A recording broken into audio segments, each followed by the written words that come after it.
শিক্ষার্থী বন্ধুরা, আশা করি সবাই ভালো আছো, সুস্থ আছো এবং যে যেখানে আছো নিরাপদে আছো। সবাইকে শিবগঞ্জ উপজেলা মাধ্যমিক শিক্ষা অফিস কর্তৃক আয়োজিত অনলাইন ক্লাসে স্বাগত। সাথে আছি আমি জ্যোতি, সহকারী শিক্ষক, শিবগঞ্জ উচ্চ বিদ্যালয়। আমাদের আজকে আলোচনার বিষয় হচ্ছে অষ্টম শ্রেণীর চতুর্থ অধ্যায় বিজ্ঞান বইয়ের। চতুর্থ অধ্যায়ে রয়েছে উদ্ভিদের বংশবৃদ্ধি। আমরা কথা বলবো উদ্ভিদের বংশবৃদ্ধি নিয়ে। প্রথমে আসি, বংশবৃদ্ধি কি? বংশবৃদ্ধি বলতে সাধারণত বোঝায় একটা উদ্ভিদ থেকে আরেকটা উদ্ভিদ সৃষ্টির প্রক্রিয়া। পৃথিবীর প্রতিটি জীব তার মৃত্যুর পূর্বে অসংখ্য বংশধর রেখে যেতে চায়, এটাই হচ্ছে প্রকৃতির নিয়ম। আর এই বংশবৃদ্ধির জন্য প্রথমে আসতে হবে প্রজনন বা জননে। জনন বা প্রজনন ছাড়া বংশবৃদ্ধি সম্ভব নয়। তাহলে আমরা আসি, প্রজনন কি বা এই প্রজনন বলতে কি বোঝায়? যে জটিল প্রক্রিয়ায় জীব তার প্রতিরূপ বা বংশধর সৃষ্টি করে তাকে প্রজনন বা জনন বলে। অর্থাৎ একটা প্রক্রিয়া রয়েছে যেখান থেকে একটা জীব থেকে আরেকটা জীব সৃষ্টি প্রক্রিয়াকে বলা হচ্ছে জনন। এই জনন বা প্রজনন সাধারণত দুই প্রকার। প্রজনন দুই প্রকার, এক হচ্ছে অযৌন জনন, দুই হচ্ছে যৌন জনন।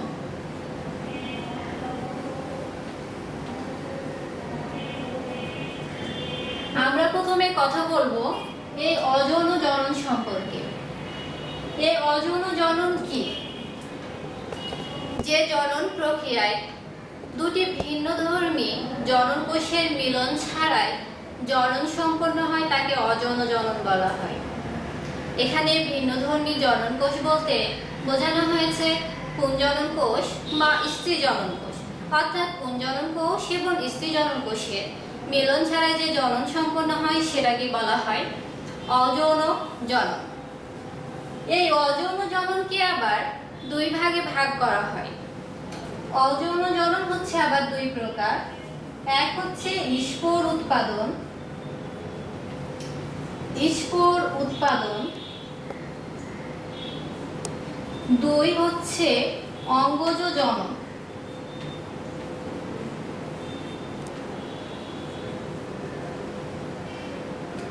স্পোর উৎপাদন এবং অঙ্গজ জনন। এই স্পোর উৎপাদন কি? সাধারণত নিম্ন শ্রেণীর উদ্ভিদেরা স্পোর উৎপাদনের মাধ্যমে তাদের বংশবৃদ্ধি করে থাকে। নিম্ন শ্রেণীর জীব বলতে এখানে মিউকর বা পেনিসিলিয়ামকে বোঝানো হয়েছে। এসব উদ্ভিদের দেহকোষ পরিবর্তিত হয়ে অণুবীজবাহী একটা অঙ্গের সৃষ্টি করে, যেটাকে বলা হয় অণুবীজথলি। এই অণুবীজথলির ভেতরে অসংখ্য অণুবীজ থাকে। এই অণুবীজগুলো পরবর্তীতে এক একটা নতুন উদ্ভিদের জন্ম দেয়। এবার আসা যাক অঙ্গজ জনন। অঙ্গজ জনন কি? এই অঙ্গজ জনন বলতে কি বোঝায়? অঙ্গজ জনন হচ্ছে কোনো ধরনের রেণু, রেণু বলতে স্পোরকে বোঝানো হয়, কোনো ধরনের রেণু বা জনন কোষ ছাড়া দেহের কোনো অংশ যদি পরিবর্তিত হয় বা দেহের কোনো অঙ্গ খণ্ডিত হয়ে যে ধরনের জনন সম্পন্ন হয় তাকে বলা হয় অঙ্গজ জনন। সেটাই হচ্ছে অঙ্গজ জনন। এই অঙ্গজ জনন প্রাকৃতিক নিয়মে ঘটতে পারে বা স্বতঃস্ফূর্তভাবে ঘটলে সেটাকে আমরা বলি প্রাকৃতিক অঙ্গজ জনন, এবং অঙ্গজ জনন যদি কৃত্রিমভাবে ঘটানো হয় সেটাকে বলা হয় কৃত্রিম অঙ্গজ জনন। এই অঙ্গজ জনন আবার বিভিন্নভাবে হয়ে থাকে। আমরা এখন দেখব অঙ্গজ জননের বিভিন্ন প্রকার ভেদ।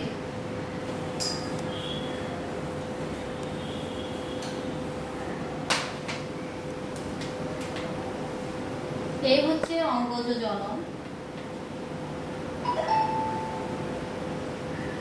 একে প্রধানত দুই ভাগে ভাগ করা হয়েছে। আগে হচ্ছে প্রাকৃতিক অঙ্গজ জনন, আরেকটা হচ্ছে কৃত্রিম। এখন আলোচনা করব প্রাকৃতিক অঙ্গজ জনন। বিভিন্নভাবে এই প্রাকৃতিক অঙ্গজ জনন হয়ে থাকে।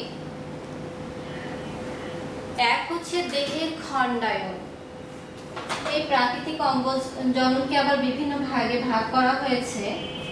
এক হচ্ছে দেহের খণ্ডায়ন। দেহের খণ্ডায়ন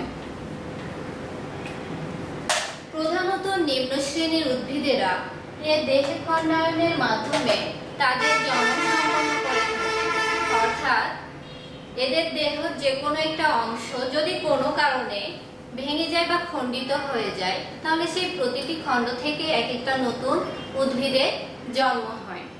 এরপর আসে মূলের মাধ্যমে অঙ্গজ জনন। পরে সেকেন্ড হচ্ছে মূলের মাধ্যমে।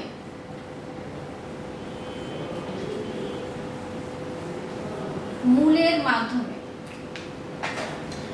কোন কোন উদ্ভিদ মূলের মাধ্যমে তাদের অঙ্গজ জনন সম্পন্ন করে থাকে। যেমন হচ্ছে সেগুন বা পটল। সেগুন বা পটল হচ্ছে তাদের মূল মাধ্যমে বংশবৃদ্ধি করে, অর্থাৎ তাদের মূল লাগানো হলে আরেকটা নতুন উদ্ভিদের জন্ম হয়। কোনো সময় হচ্ছে কোনো মূল খাদ্য সঞ্চয়ের ফলে বেশ মোটা এবং রসালো হয়ে পড়ে। এই রসালো অংশে ছোট ছোট কুঁড়ি দেখা যায়। এই কুঁড়ি থেকে আরেকটা নতুন উদ্ভিদের জন্ম হয়। জানলাম মূলের মাধ্যমে কিভাবে উদ্ভিদ বংশবৃদ্ধি করে। পরে আসে রূপান্তরিত কাণ্ডের মাধ্যমে। রূপান্তরিত কাণ্ডের মাধ্যমে তিন হচ্ছে রূপান্তরিত কাণ্ডের মাধ্যমে। রূপান্তরিত কাণ্ডের মাধ্যমে বিভিন্ন ধরনের প্রতিকূল অবস্থা বা খাদ্য সঞ্চয়ের জন্য বা বলতে পারি অঙ্গজ জননের জন্য উদ্ভিদের দেহ বিভিন্ন কারণে রূপান্তরিত হয়ে পড়ে। এই রূপান্তরিত হওয়ার ফলে উদ্ভিদের হচ্ছে নতুন আরেকটা উদ্ভিদের জন্ম হয়।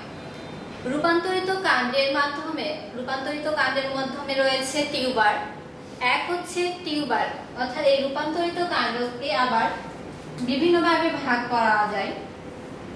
প্রথমে আসে টিউবার। এই টিউবার কি? আমরা সবাই আলু বা গোল আলু চিনে থাকি। এই আলুর গায়ে ছোট ছোট গর্ত থাকে, দেখতে পাওয়া যায়। এই গর্তগুলোতে অনেক সময় কিছুদিন রেখে দেওয়া হলে বেশ কিছুদিন পর সেই গর্ত থেকে নতুন একটা কুঁড়ির জন্ম হয়। সেই কুঁড়ি থেকে নতুন আরেকটা আলুর জন্ম হয়, যেটাকে আমরা টিউবার বলে থাকি। টিউবারের পর আসে রাইজোম।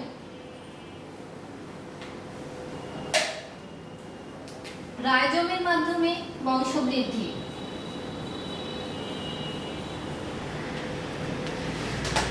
রাইজোম আমরা আদা সবাই চিনি। আদা একটা কাণ্ড। আমরা কাণ্ড বলতে সাধারণত আম বা কাঁঠাল গাছের ডালগুলোকে বুঝি, কিন্তু আদাও যে একটা রূপান্তরিত কাণ্ড। এই আদার গায়ে গায়ে কাক্ষিক মুকুল জন্মে। এই কাক্ষিক মুকুল থেকে নতুন আরেকটা উদ্ভিদের জন্ম হয়। এরপর আসে কন্ড। কন্ডের মাধ্যমে অঙ্গজ জনন। এই কন্ড কি? কন্ডের মাধ্যমে অঙ্গজ জনন। আমরা কচুরিপানা বা পুদিনা গাছ সবাই দেখেছি। আমরা যদি একটা গাছ অঙ্কন করি, সাপোজ মনে করি এটা হচ্ছে এগুলো মূল, উপরে একটা পুদিনা গাছ আঁকা আছে। এই পুদিনা গাছের আরেকটা এইভাবে কিছু অংশ বিস্তার লাভ করে এখানে আরেকটা পুদিনা গাছের জন্ম হয়। সাধারণত এটাকেই বলা হয় কন্ড। অর্থাৎ একটা গাছ থেকে যে আরেকটা রূপান্তরিত কাণ্ড বের হয়ে আরেকটা গাছের জন্ম হয়েছে, সেটাকে বলা হয় কন্ড। আমরা এতক্ষণ যে সব অঙ্গজ জননের কথা বললাম, সেগুলো সবই হলো প্রাকৃতিক অঙ্গজ জননের। এখন কথা বলবো কৃত্রিম অঙ্গজ জনন। কৃত্রিম অঙ্গজ জনন এই প্রাকৃতিক অঙ্গজ জনন স্বাভাবিক বা স্বতঃস্ফূর্তভাবে হয়ে থাকে, কিন্তু কৃত্রিম অঙ্গজ জনন প্রয়োজন পড়ে যদি আমরা কোনো উন্নত ধরনের উদ্ভিদ বা উন্নত গুণসম্পন্ন অর্থকারী ফসল উৎপাদন করতে চাই, তাহলে কৃত্রিম প্রজননের প্রয়োজন হয়ে থাকে। আমরা মনে করতে পারি কোনো একটা গাছ, যে গাছে আমের সংখ্যা অনেক বেশি, অর্থাৎ আম প্রচুর ধরে, কিন্তু আমগুলো টক জাতীয়। পাশের আরেকটা গাছ আছে যেখানে আমগুলো অনেক মিষ্টি কিন্তু সংখ্যায় অনেক কম। তাহলে আমরা করতে পারি কি, সেই গাছ থেকে, অর্থাৎ যে গাছের আম মিষ্টি সেই গাছ থেকে অঙ্গজ জনন করে, কৃত্রিম অঙ্গজ জনন করে যে গাছের ফলন বেশি সেই গাছে অ্যাডজাস্ট করা বা সেই গাছ থেকে বংশবৃদ্ধি করা। এই জন্য এই কৃত্রিম অঙ্গজ প্রজননের প্রয়োজন হয়। কৃত্রিম অঙ্গজ প্রজনন আবার দুই ভাবে করা হয়। এক হচ্ছে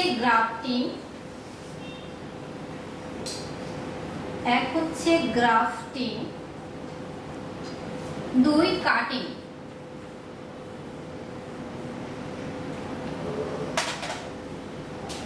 এই গ্রাফটিংকে কলম বলা হয়। এই গ্রাফটিং বা কলম কি? আমরা একটা সুস্থ গাছে যদি কচি শাখা নির্বাচন করে সেই অংশে সামান্য বাকল কেটে নিই, সেখানে যদি গোবর মাটি মিশিয়ে সেটাকে সেলোফেন টেপ বা পলিথিন দিয়ে বেঁধে রাখা হয়, তাহলে সেখানে কিছুদিন পর একটা মূল গজায়। আমরা যদি মূলসহ শাখাটি মাতৃ গাছ থেকে নিয়ে কেটে নিই, অন্য জায়গায় মাটিতে রোপণ করি, তাহলে সেখান থেকে আরেকটা নতুন গাছের জন্ম হয়। এটাই হচ্ছে এই গ্রাফটিং।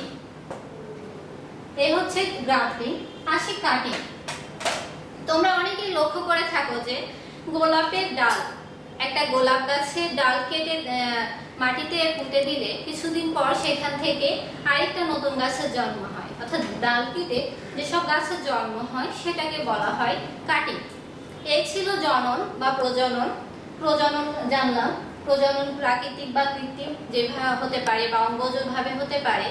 আমরা সবগুলো জানলাম অযৌন জনন সম্পর্কে। আমাদের এগুলো সবগুলো ছিল অযৌন জনন সম্পর্কিত। আমরা এখন জানবো যৌন জনন।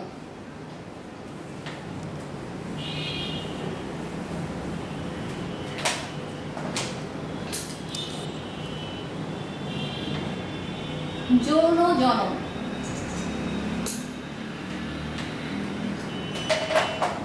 আমরা জানি ফুল থেকে ফল হয়, ফল থেকে বীজ হয়, এই বীজ থেকে আবার আরেকটা নতুন গাছের জন্ম হয়।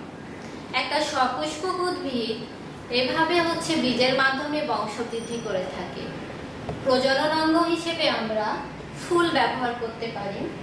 আমরা এখানে একটা ফুলের চিত্র এঁকেছি, যেটা প্রজনন অঙ্গ হিসেবে কাজ করে। তাহলে আসা যাক আমরা ফুল সম্পর্কে পরিচিত হই। প্রথমে জানি ফুল। একটা ফুলের 5টি অংশ দেখতে পাওয়া যাচ্ছে। এই যে এখানে একটা অংশ রয়েছে, এটাকে বলা হয় বৃতি, যেটা কুড়ি অবস্থায় দেখতে পাওয়া যায়। ফুলের নিচের অংশে এটাকে বলা হয় বৃতি। তারপর দেখছি পরের অংশ এটাকে বলা হয় দল। দলের ভেতরে পরের অংশ রয়েছে পুংকেশর বা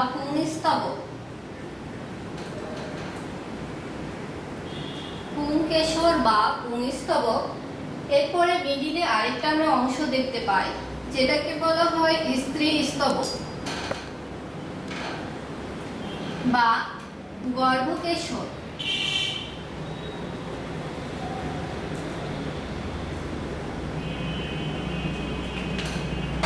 এই একটা ফুলের চিত্র। এই ফুলে আমরা লক্ষ্য করে দেখি যে ফুলে সাধারণত 5টি অংশ দেখানো রয়েছে। আরেকটা রয়েছে পুষ্পাক্ষ।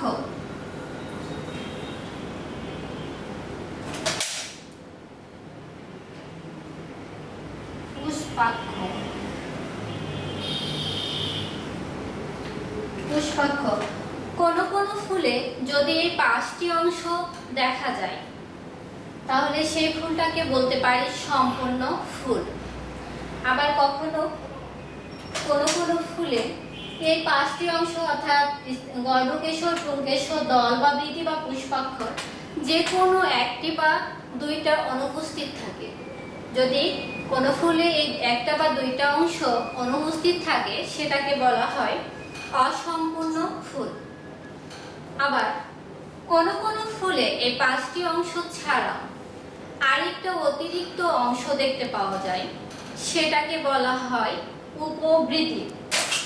অর্থাৎ এই বৃতির নিচে যদি আরেকটা ছোট অংশ দেখা যায় সেটাকে বলি আমরা উপবৃতি। তাহলে এটা হচ্ছে উপবৃতি। এই উপবৃতি সাধারণত জবা ফুলে দেখতে পাওয়া যায়। এখন জানা যাক এই ফুলের 5টি অংশে কোনটার কি কাজ, আমরা বর্ণনায় আসব। প্রথমে আসি বৃতি। ফুলের সবচেয়ে বাইরের অংশকে বলা হয় বৃতি। এটি সাধারণত সবুজ বর্ণের হয়। বৃতির প্রতিটি অংশকে বলা হয় বৃত্তাংশ। বৃতি কুড়ি অবস্থায় পুরো ফুলকে রোদ, ঝড় বৃষ্টি বা পোকামাকড়ের আক্রমণ থেকে রক্ষা করে। এরপর আসে দল বা দলমণ্ডল। এটি ফুলের দ্বিতীয় স্তবক। আমরা দেখছি তো ফুলের দ্বিতীয় স্তবক। ফুলের দ্বিতীয় স্তবক হচ্ছে দল। কতগুলো পাপড়ি মিলে একটা দলমণ্ডল গঠন করে। এই দলগুলো হচ্ছে বিভিন্ন রঙের হয়। আমরা দেখি বিভিন্ন ধরনের ফুলের রং বিভিন্ন হয়, যেমন গোলাপের বিভিন্ন কালার পাওয়া যায়, গাঁদার রং হলুদ। তাহলে এগুলো হচ্ছে দলমণ্ডল। এই দলমণ্ডলের রং বিভিন্ন ধরনের হয়, এটা পশু পাখিকে আকর্ষণ করে, ফলে পরাগায়ন সম্পন্ন হয়। তাহলে দলমণ্ডলের কাজ বলতে পারি পরাগায়নে সহায়তা করা এবং রোদ বৃষ্টি থেকে এই ফুলকে পুরো অংশকে রক্ষা করা। পরের অংশে আসি। এবার আসলে পুংকেশর বা এটা হচ্ছে পুংকেশর বা পুংস্তবক। ফুলের তৃতীয় স্তবককে বলা হয় পুংস্তবক বা পুংকেশর। এই পুংকেশরের দ্বন্দ্বের মতো একটা অংশ রয়েছে। এই যে দ্বন্দ্বের মতো অংশকে বলা হয় পুংদণ্ড এবং শীর্ষের থলের মতো অংশ, এই যে শীর্ষে একটা থলের মতো অংশ রয়েছে, এই থলের মতো অংশকে বলা হয় পরাগধানী। এই পরাগধানীর ভেতরে পরাগরেণু উৎপন্ন হয়। এই পরাগধানীর ভেতরে পরাগরেণু উৎপন্ন হয়। এই পরাগরেণু থেকে পুংজনন কোষ উৎপন্ন হয়। পুংজনন কোষগুলো সরাসরি জনন কাজে অংশগ্রহণ করে। পুংকেশরের পরের অংশ হচ্ছে স্ত্রীস্তবক বা গর্ভকেশর। এটি ফুলের চতুর্থ স্তবক।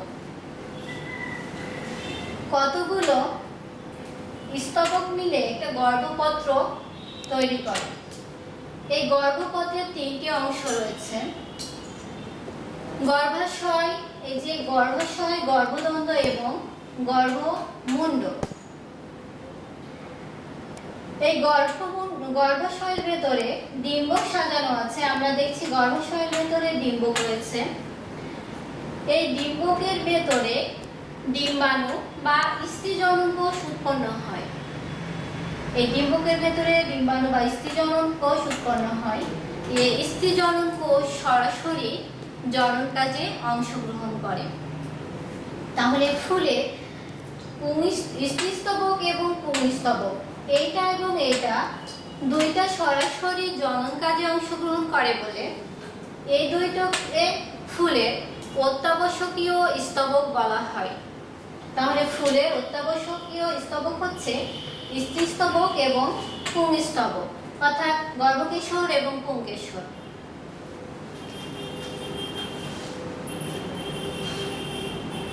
আর বাকি থাকছে দল এবং বৃতি।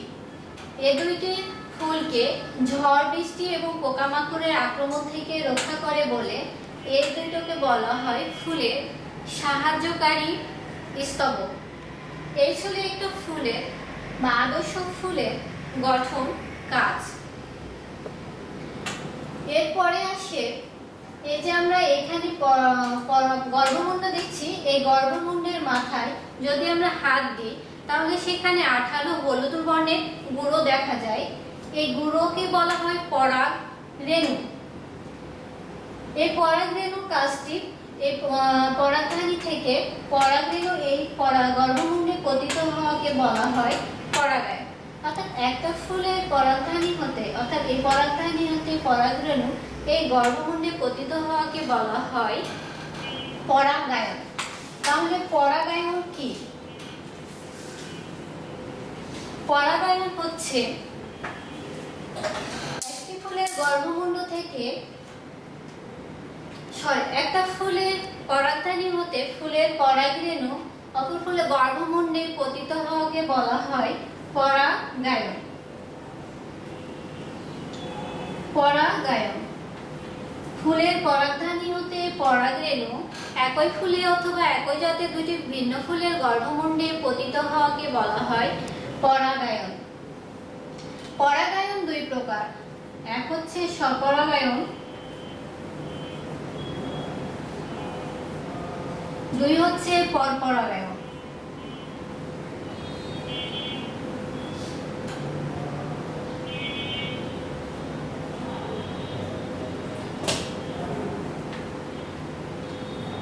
পরপরাগায়ন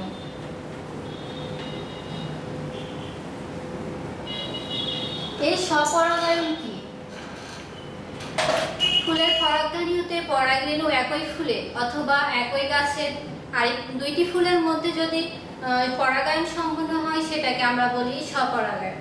একটা ফুলেই হতে পারে অথবা একই গাছের দুইটা ফুলের মধ্যে যদি পরাগায়ন সম্পন্ন হয় সেটাকে বলা হয় স্বপরাগায়ন। এরপর আসে পরপরাগায়ন। পরপরাগায়ন হচ্ছে ফুলের পরাগধানী হতে পরাগরেণু একই প্রজাতি দুইটি ভিন্ন উদ্ভিদের ফুলের মধ্যে যদি পরাগায়ন সম্পন্ন হয় সেটাকে বলা হয় পরপরাগায়ন। আমাদের আলোচনার বিষয় এখানে সমাপ্ত। আমরা আজকে আলোচনা করলাম উদ্ভিদের বংশবৃদ্ধি নিয়ে। এখন হচ্ছে বাড়ির কাজ, যেটা হচ্ছে মূল্যায়নের জন্য।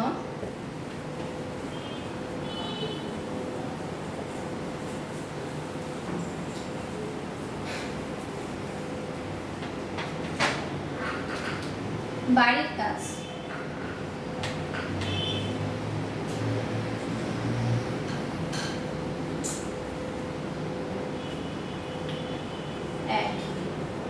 প্রজনন কি?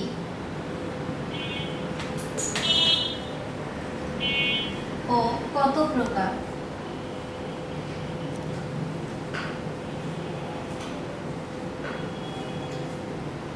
প্রজনন কি ও কত প্রকার? দুই, অযৌন জনন বলতে কি বোঝায়? অযৌন জনন বলতে কি বোঝায়?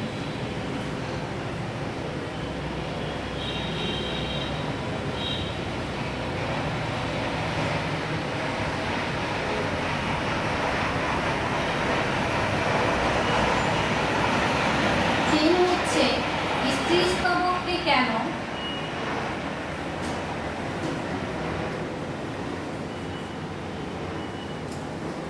স্তবককে কেন ফুলের অত্যাবশ্যকীয় স্তবক বলা হয়?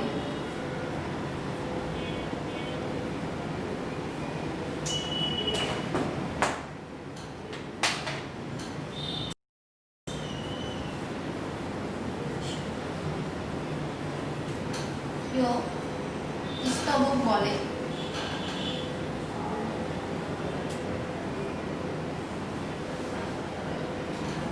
চার,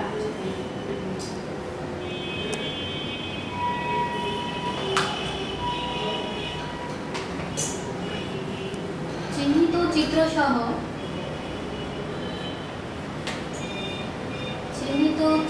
সহ ফুলের বিভিন্ন অংশের বর্ণনা।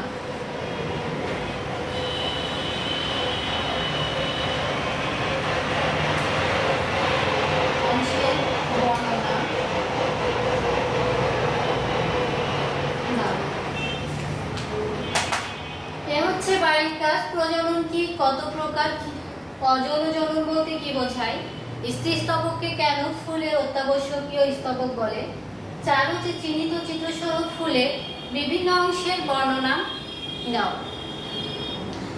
এতক্ষণ সাথে থাকার জন্য সবাইকে ধন্যবাদ জানিয়ে শেষ করছি এবং সবার সুস্বাস্থ্য কামনা করে শেষ করছি। আল্লাহ হাফিজ।